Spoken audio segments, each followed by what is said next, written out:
Hey guys, what's going on? Thank you for joining me on another episode of the Jay and Rana Show. Today, I have the pleasure and privilege of having my partner in crime, Surbhi Patel from One Events Management. Surbhi, what's going on? How are you? I'm doing very well. Look at where we at. Oh my God. We talked about having a podcast, telling our stories, talking about the events industry candidly for years now.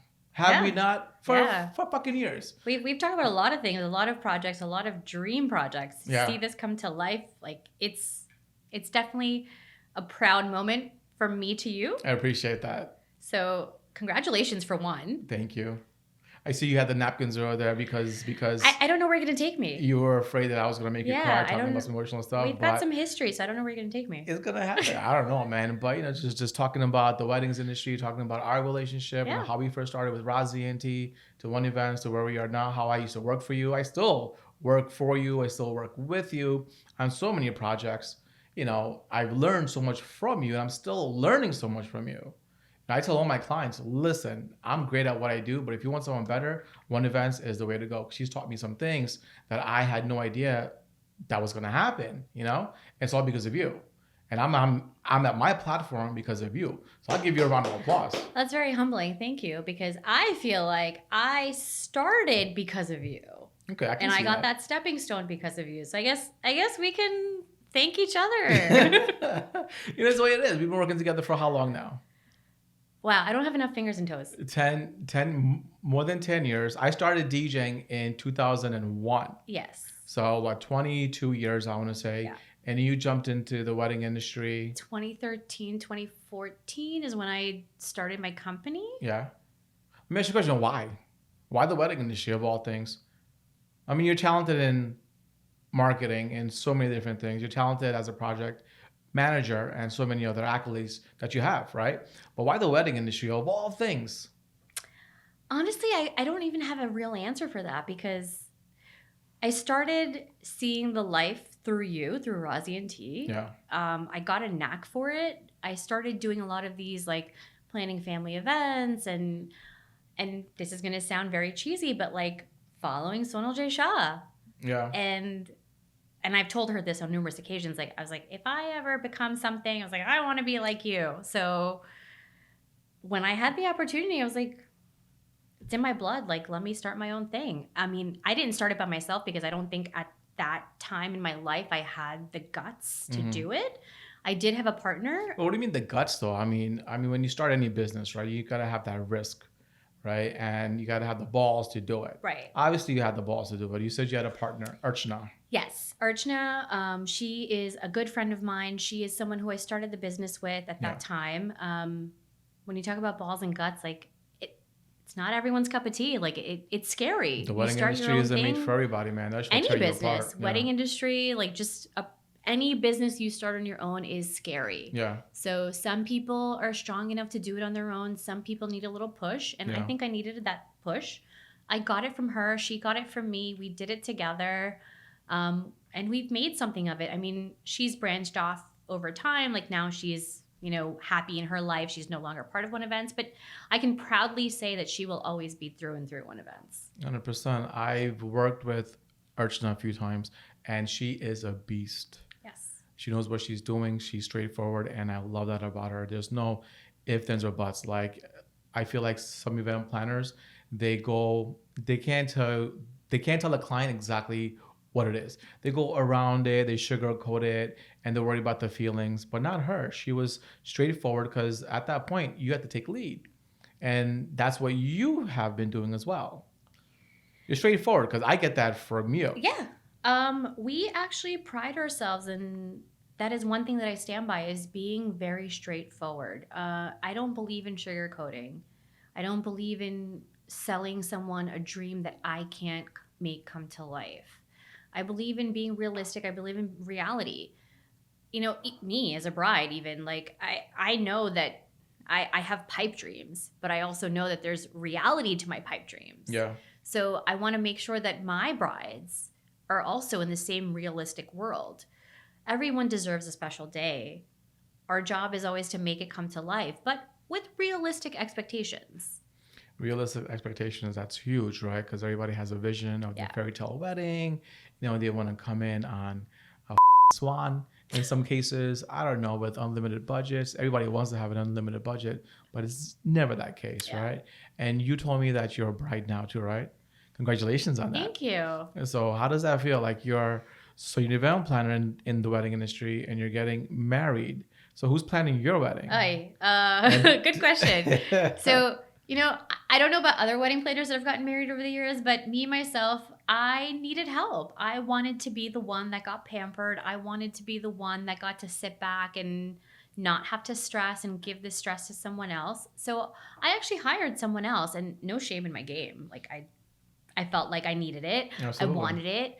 And I'm also having a destination wedding, so I felt like it just made sense to have someone local on the grounds. Yeah. So one who knew the market better than I did. Where are you having your wedding? Costa Rica. Nice. Yeah. How did that come across? Like so many other options out there. Why Costa Rica? Like my fiance and I, we went through so many different things, so many different locations, Mexico, Jamaica, like all the typical spots. Yeah.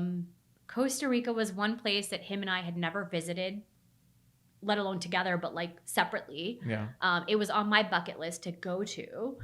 And it kind of just worked out for us. We were like, this is it. Like this is where we were supposed to get married. And that's where we are now, 50 days away. So do me a favor, talk to me on how the process works in a destination wedding. I'm sure, number one, you got to find a spot, right? Yeah. And then once you're at that location, you got to figure out exactly what you want to have. Because it's a Desi wedding. I mean, there's so many different parts of the Desi wedding. You have the PT, you have the Garba, you have the Sangeet, you got the Mendi, you got the reception, the ceremony. Like, I'm sure, did you get a chance to pick and choose exactly where it's going to be? Like all the different portions of the actual wedding celebrations? Like Costa Rica is all forest, I want to say, right? So is there an option to have your ceremony in the middle of a jungle? Or is it going to be in a banquet hall? Or were there a lot of options for you? Was it difficult for you to make it your own? It depends on who you go with, right? Okay. So whether you go with a travel agency or you do the research on yourself or you find a wedding planner that's going to do the research for you. I went the route of finding like a travel agent. So I used Shadi Destination. Okay. And that's where I started. And I was like, I want to first see what's out there for me, what's available. And then I worked from there. So after I figured out like my venue and stuff, and then I decided, okay, I was like, I thought really hard before I booked my own planner. Yeah. I was like, do I have the mental capacity between my own clients to do this for myself? Or should I just really bite the bullet and hire someone to take on the stress for me while I stress for other people? A big shout out to Shadi Destinations. What's up, guys? Listen, you said that you wanted to get pampered, so you hired another one, but you're also a wedding planner yourself. So that means you're a leader, right? So when you hire somebody else, that means you can't really lead at that point. You got to take a step back. Was that easy for you, or is it difficult, or is it like a give and take? It was a bit of a give and take, but I found someone, Tropical Occasions, I have to give them credit. I found a company that actually worked in the same mindset as I did. Nice. So what mindset is that? Realistic. Okay. So like as far as your own expectations. Right. And like how can you make your dream wedding into a reality? Right. At that point, right? Without breaking the bank, I want to say. 100%. I need reality. I need someone to tell me that what I'm thinking, what I'm envisioning is realistic for the dollar that I'm looking to spend. Same thing that I do for my own clients. Like if a client is telling me like they want to come in on an elephant and they want to do this and they want to do that, but they only have means to come in on a horse and get married in a hotel, which by the way, there's nothing wrong with that. I love hotels. Those are probably the best kinds of weddings. Like it's very logistically easy. It is my job to let them know, like, look, this is a great idea, but if you don't have wiggle room in your budget, this is what is realistic for you. You told me a long time ago you had to level set your clients. Yeah. And I try to level set my clients, and there's always like that disappointing look on their face, and it breaks my heart. And I'm like, no, we'll figure it out. I always kick myself in the because I always say, let's figure it out. But sometimes it's difficult to figure it out when you have a limited budget, right? And just the look on their face of disappointment, like, damn, man, they hired me to do something for them, and we can't do it because of their funds, right? So I try my best to think outside the box, right? If we can't get an elephant, well, let's create a makeshift elephant, for example. You know what I'm saying? Like, there has to be different ways. You got to get creative with it. I try my best to fulfill all my clients' expectations and their vision and all that good stuff. Now, there's so many success stories, right? Everyone talks about their successes. I love talking about failures. I love talking about, because a failure defines us. A failure builds character and all that good stuff. You know, we're only as great as our last event. I mean, in all aspects of it, right? But I feel like because we're so experienced in this event industry, not because of the successes, but because of all the failures. 100%. I mean, I've done a lot of events. As a DJ, I had a lemon thrown at me at my first event I've done. I remember that story. This was back in 2001, I want to say. I did this event. I wasn't prepared for it. They threw a lemon at me. I tell you right now, never a lemon again, because I learned from that, right? And there's so many more things that we've done wrong and we learned from it. So now we're rocking an event. I'm planning an event and it's smooth because I've already been through all the ups and downs. I already came across all the obstacles and I worked on it. So now it's so much easier for my client, right? I'm sure you have a lot of stories. Success stories are fine, but I'm sure you have bridezilla stories. I mean, He took a deep breath. He took a deep breath. For days. For days. But listen, like, that's just the name of the game. Yeah. I mean, I'm also sure that they can't help themselves. Okay. It's stressful. What do you mean? Explain that to me. They can't help themselves. Listen, now, finally in my own life, being on the other side of the table, I can understand that sometimes it's very difficult and you just can't help yourselves and you can't help your emotions.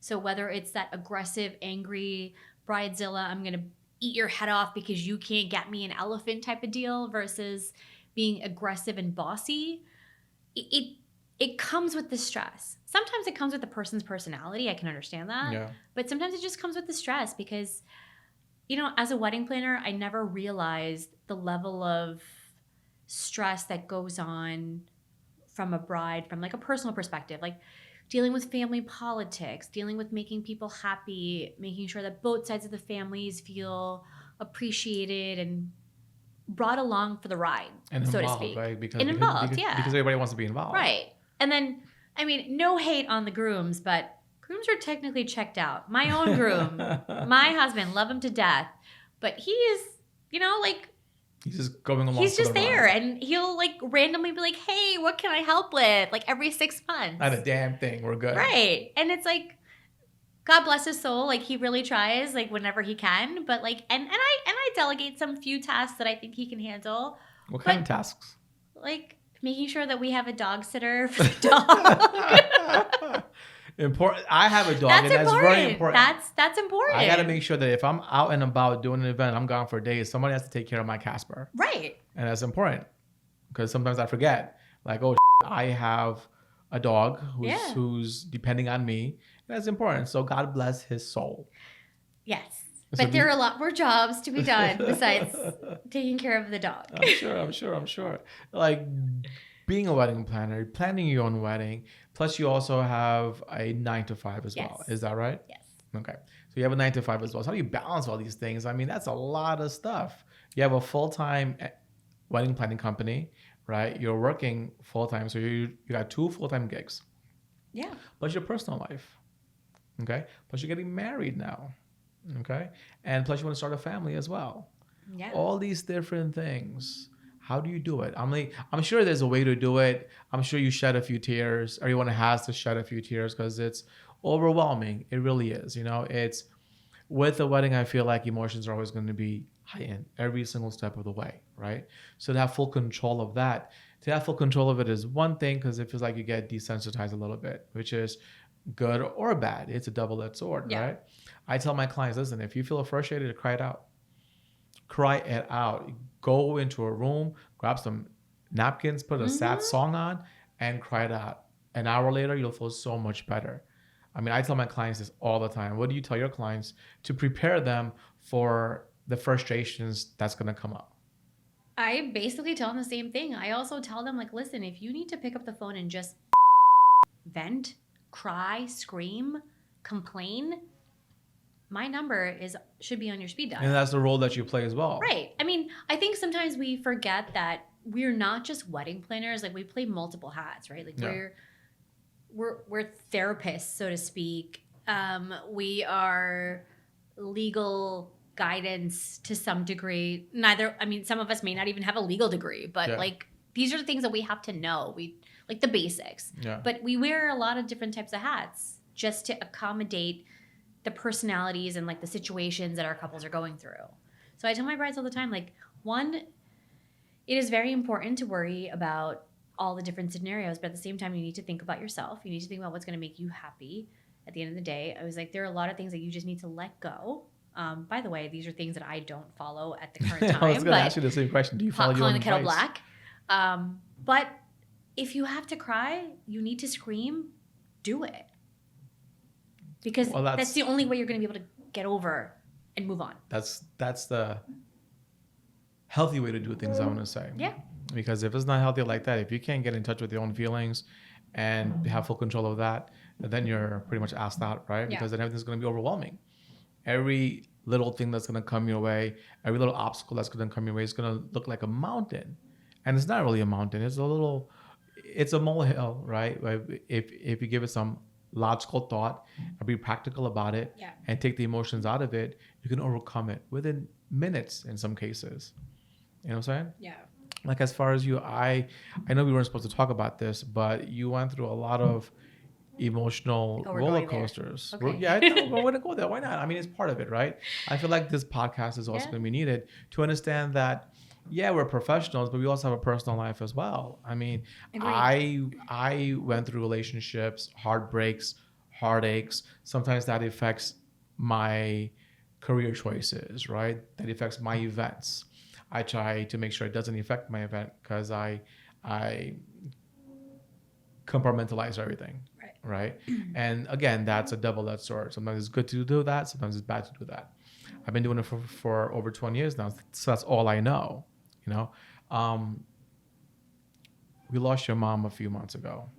Yeah. You know, on the year that you're gonna get married, and it's devastating. When I got the news, I was devastated. All your friends were devastated. There's napkins right there if you need it, and I'm sure you're gonna go through it, and that's perfectly fine.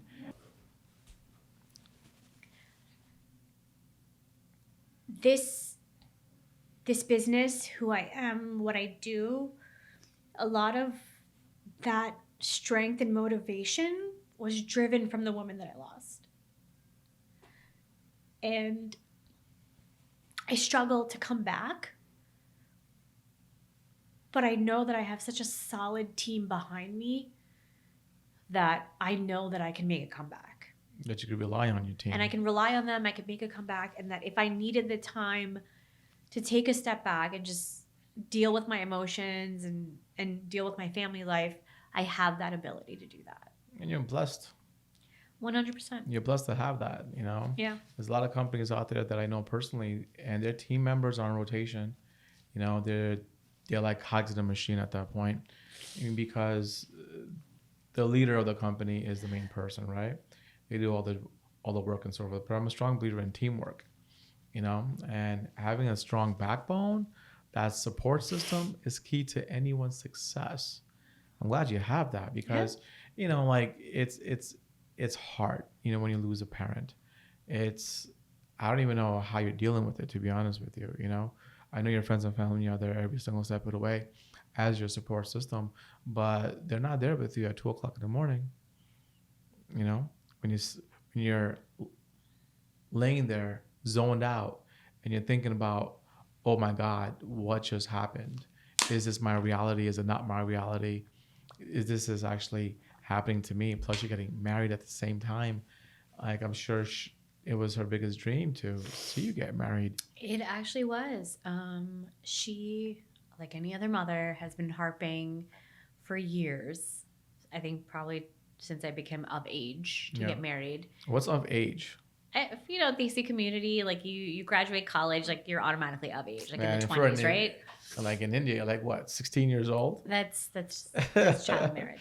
That's child marriage. That's a reality in some places. But in America, once you graduate college, 20 something, like you're ready to get married. Yeah. And like any other mother, my mom, you know, had those dreams, and she waited and waited and waited.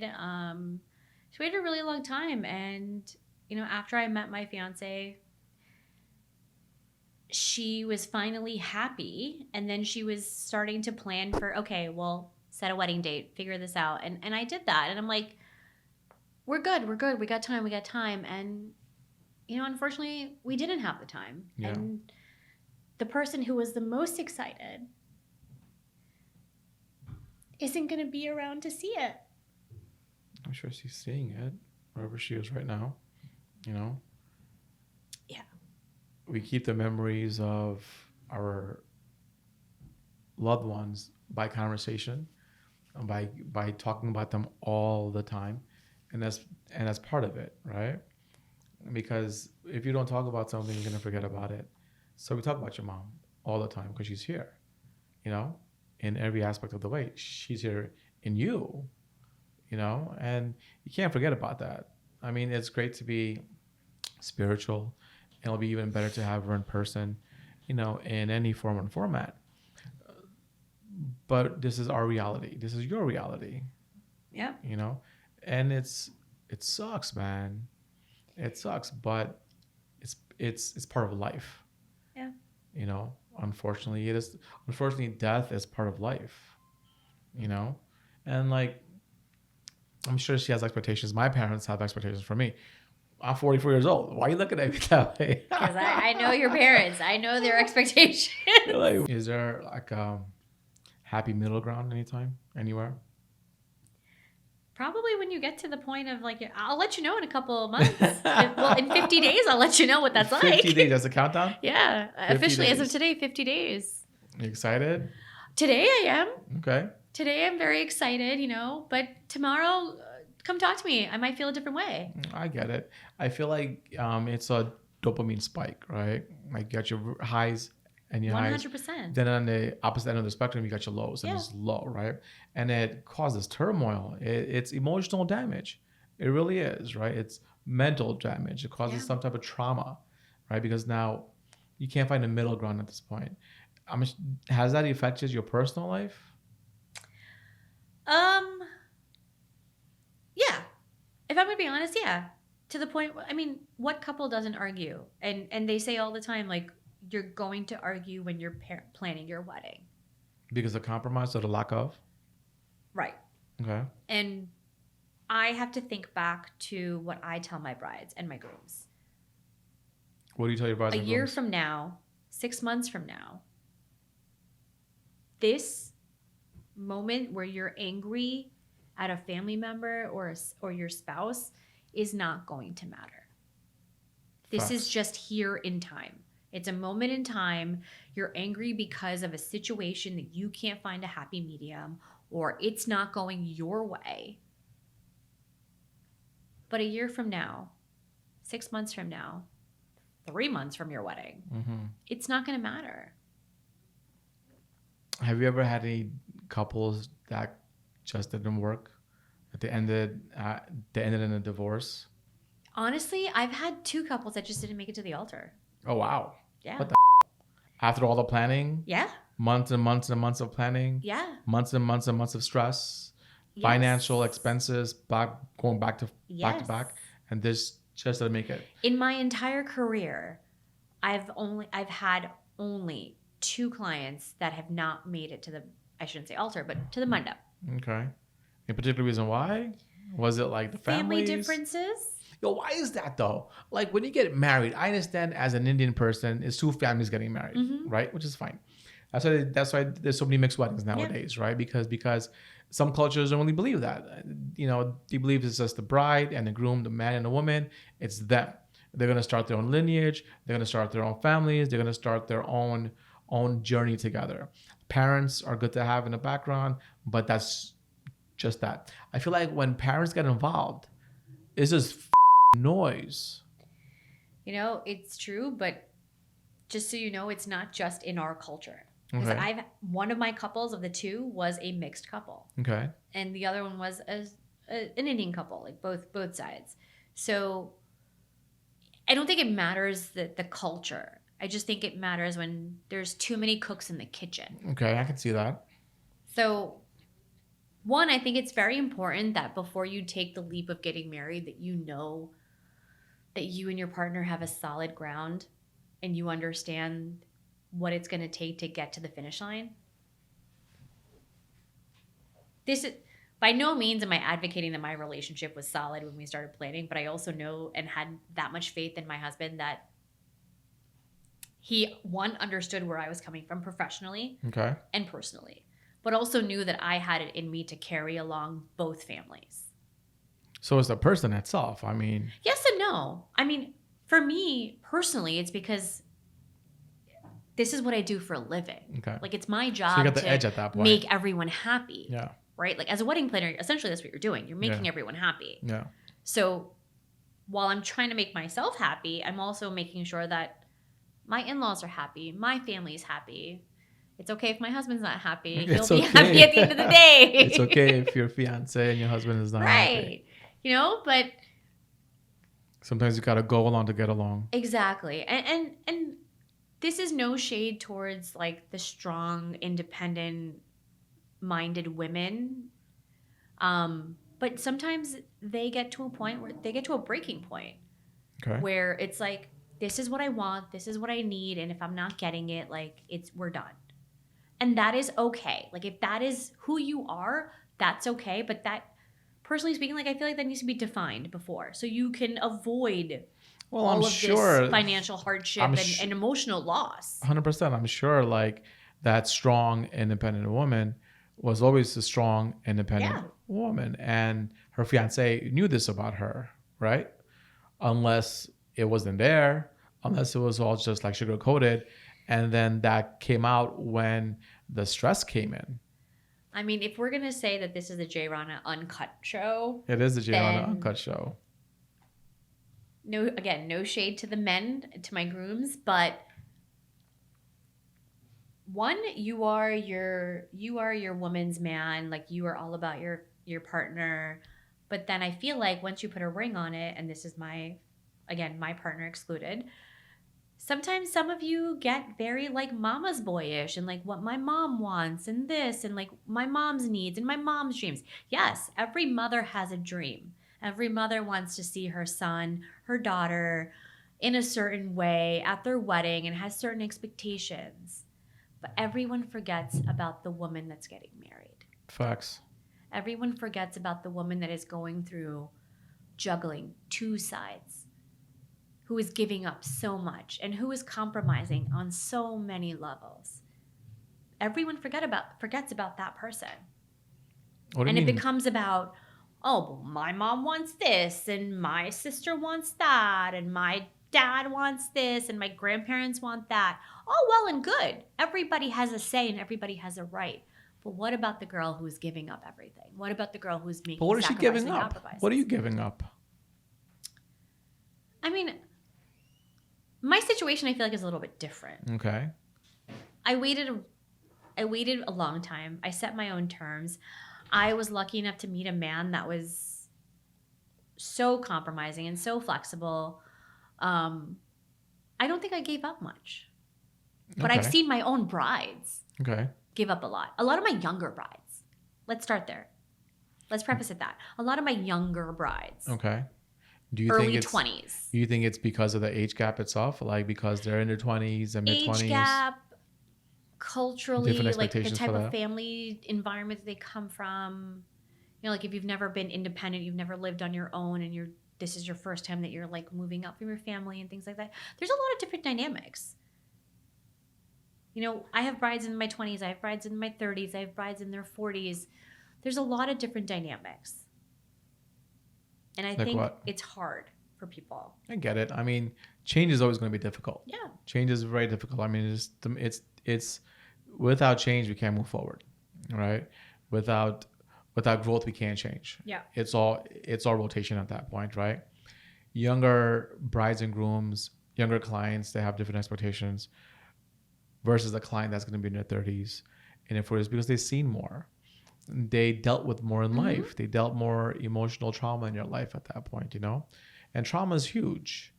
And I feel like when you're in your 20s, you don't really have a lot of trauma, but you have a lot of privilege, right? So they feel like, I personally feel like my younger brides and my younger grooms, it's a privilege, like they're privileged, like I want this, I want this, I want that. It's a want. It's not really a need at that point, or I would like to have this. You know what I'm saying? You said before that the mama's boy concept, right? I can clearly say that I'm a mama's boy. I can agree to that. 100%. I can agree. I want to make sure my mom is happy, That's because I have a certain type of relationship with my mom. Right. You know what I'm saying? I have 3 little sisters. I'm the oldest son. I'm the only son. So obviously the relationship with my mom is definitely different than my relationship with my dad and with my sisters. So she has expectations from me to bring home the ideal bride, right? Now, I was married at one point, a lifetime ago. It didn't work out because of, it could have been anything, right? Family reasons, personal reasons, whatever, but it didn't work out. Was she happy that I was sad? Think about that. Yeah. Was my mom happy that I was sad? If that's the case, then how can I be a mama's boy? You know what I'm saying? And does my mom want me to be sad? So the comment that you just made about your mom wanting the ideal bride. Yeah. I think a lot of times moms who have daughters and sons forget that their daughter at some point will go to someone's home. And that mother might look at her as not the ideal bride. Ooh, I'm going to tell my mom that. I'm going to tell my mom that. Like, did you ever think about I told my mom this sisters? All the time. Yeah? All the time. I said this to my mother. Like any other mother, every mother has an expectation. Well and good, as she should. She's put a lot of time and energy and pride in raising their children. Mm-hmm. But I used to always tell my mom that, look, you want this for my brother, you want this for your son. But just remember, one day I will go to someone else's home. And I may not live up to that mother's expectations. What are you going to do then? What are you going to say then? Facts. That's all emotional as to the point. Yeah. And I think the moms just need to lay off a bit and understand, especially those who have daughters, that your daughter may not meet someone else's expectations, just like how your daughter-in-law, quote unquote, doesn't meet your expectations. And you have to be okay with that. Exactly. So what if you're not okay with that? That's a good question. Yeah, that's a great question. What if... Unfortunately, my mother is not here for me to ask that question. Stop. No, but it's true though. Like, what if you're not okay with that? What if you're not okay with being the ideal wife, or the whole situation isn't ideal, right? What do you do? There's no such thing though. There's no such thing as ideal wife, ideal daughter-in-law, ideal son-in-law. I think it's just what ideal to your mom is might be different to what the next mom is, to my mom, to my mother-in-law, so on and so forth. It's just this fixation that these moms have in their head of what is ideal to them.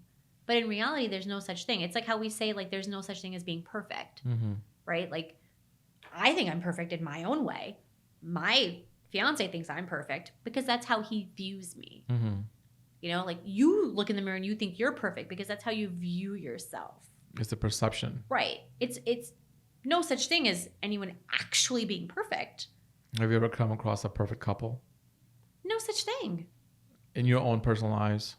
I think from a cosmetic view, I've seen some gorgeous couples, just photogenically perfect. And I'm they're just so perfect. They look good on so paper. Beautiful together. Yeah. But I don't know what their dynamics is behind closed doors. Yeah.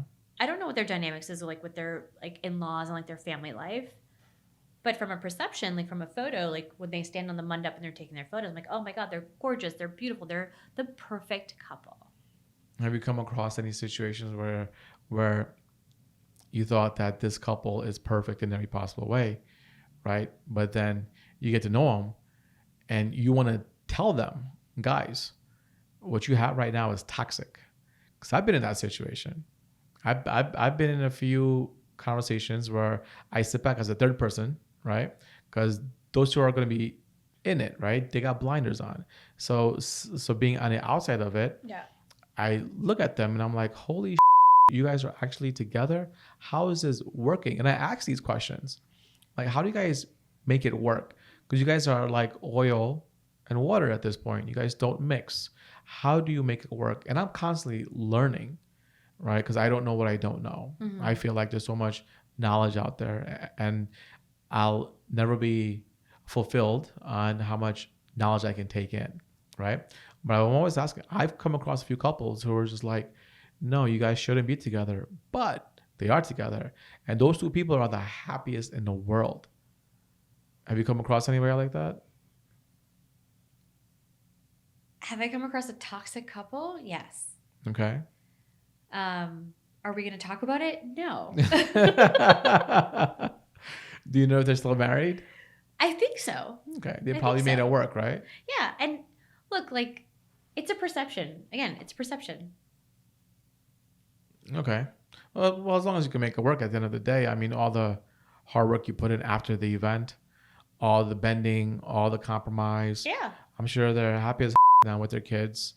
And I'm sure they're looking back at the wedding and all the stress that they've been through and like, holy shit, we went through all these things and look at where we are today. Kudos to us. You know, some couples work on that high energy frequency and that we classify as toxic. Some couples work on like that calm frequency that we think this is how an ideal couple should be. So I think it just depends on the person. And who are we? We're not certified relationship experts, right?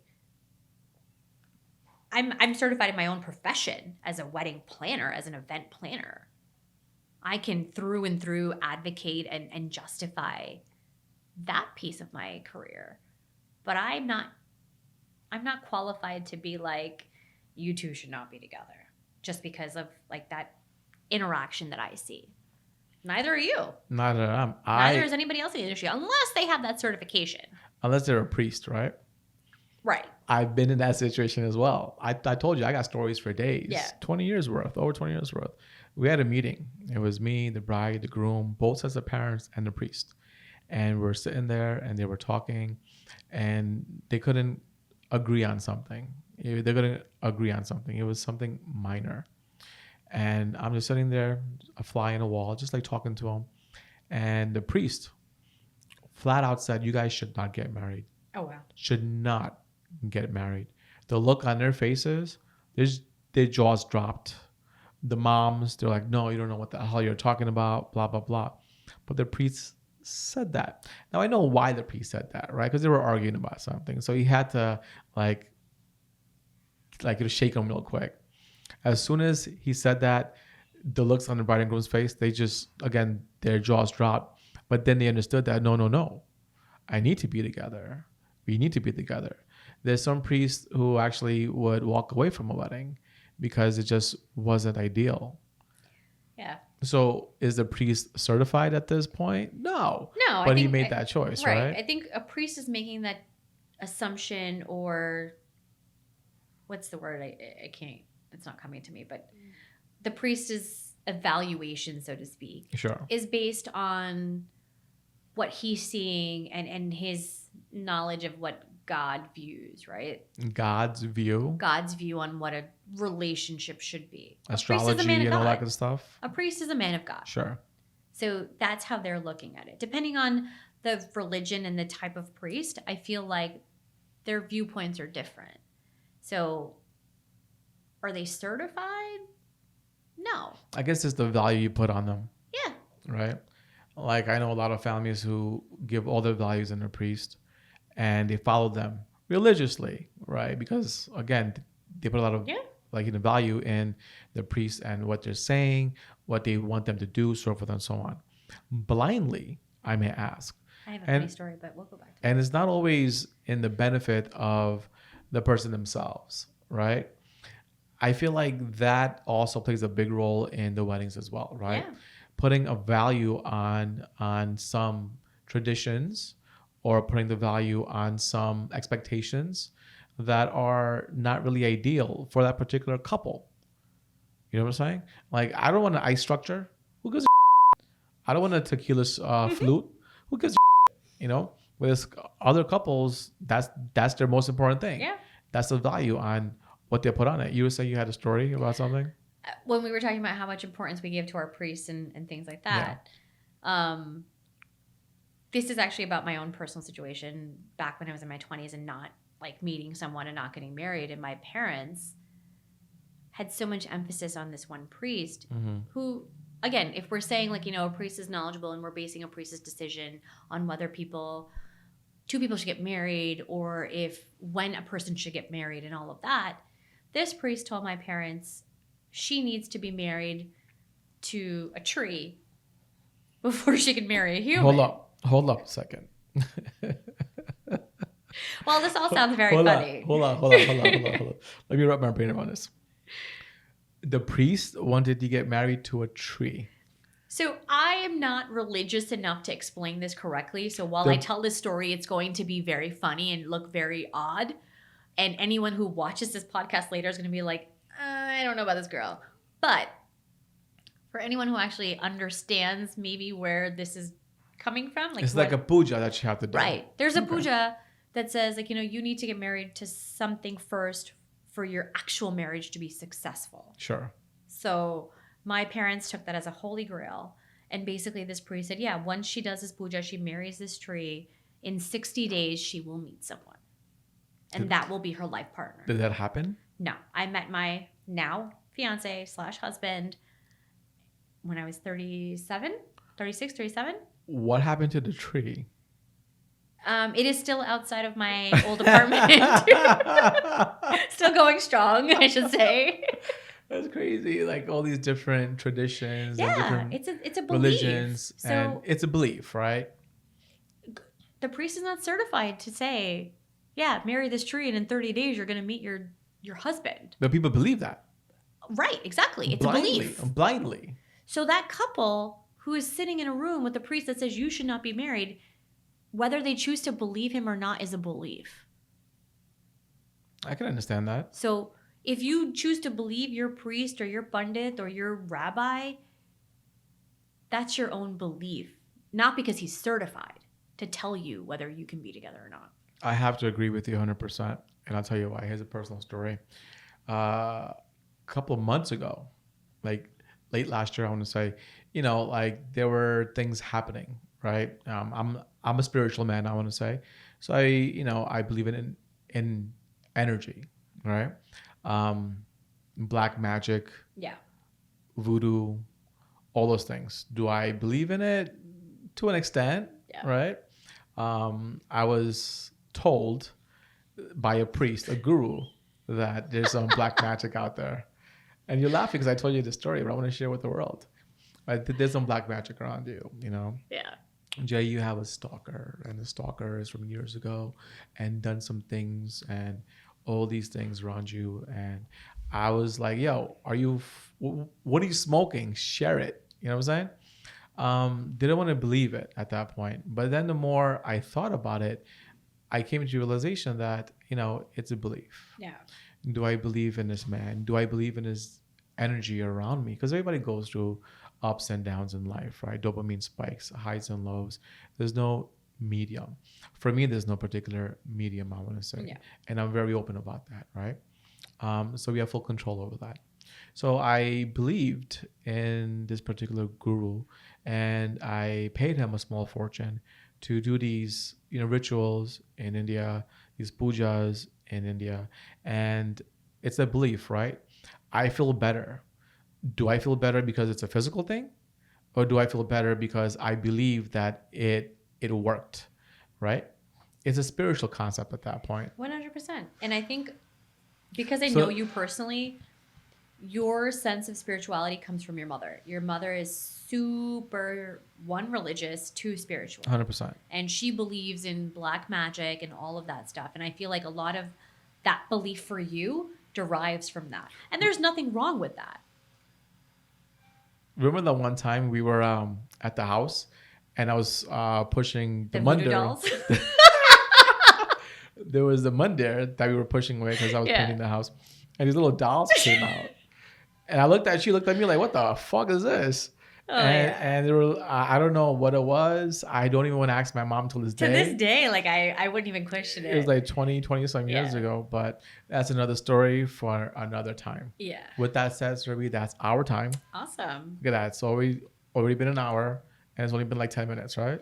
Well, I'm glad you saved the best for last. I I hope I'm the appreciate that. last, but We're gonna go through the editing, and we're gonna go see who's gonna be first, second, and third. But absolutely, I'm glad you came. It's been a long Thanks time for now. having me. We've been talking about this for years Yeah. now. Like, there's a space for the wedding industry, that there's a space for these conversations to be had about the trials and the tribulations of the vendors itself, right? What they go through, and like tips and all the downfalls, because you got to talk about the failures. Nobody wants to talk about the. Yeah. Nobody wants to. No one wants to talk about the successes. Who cares? They don't want to listen to it. Yeah. They're like, yeah, great, you made it. Whoop de doo. No, I want to talk about the failures. I want to talk about how hard it is, because it is hard. It's life altering, sacrificing everything every day, and still moving forward. We're just as human as the next person. Well, guys, thank you for joining on another episode of the Rana Show. As always, make sure you guys subscribe, comment. I love comments. Tell me what you guys want to hear. Tell me who you want me to speak to. And if you want to come on the show itself. And as always, I'll see you on the dance floor. Peace.